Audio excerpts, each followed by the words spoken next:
Kung may isang pinakamagandang sukatan ng maturity ng Kristiyano, hindi yung dami ng kantang inaawit. Hindi rin minsan yung dami ng verses, bagamat mahalaga yon. Tingin po kayo saglit, ang pinakamagandang sukatan ng maturidad ng Kristiyano ay ang pagmamahal niya sa Diyos at sa kanyang kapwa. Kung hindi po lumalalim ang pagmamahal natin sa Diyos sa kapwa, mukhang mababaw po ang ating pagiging Kristiyano. So, it is always a good check point or vital checkpoint in our spiritual walk with God.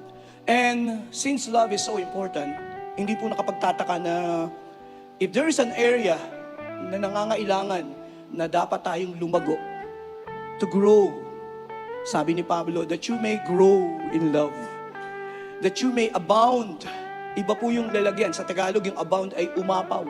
Iba po yung tubig, yung baso na may kalahating laman. Iba po yung puno yung laman, iba po yung umaapaw. Yun po yung ginamit na terminology ni Pablo. May you abound. Ang Tagalog yata ay mag-umapaw. Naway mag-umapaw ang pagmamahal ng Diyos sa bawat isa. We are admonished by Paul. Si Pablo ay nananalangin at sabi niya, may the Lord make you increase and abound. Saan po? In love.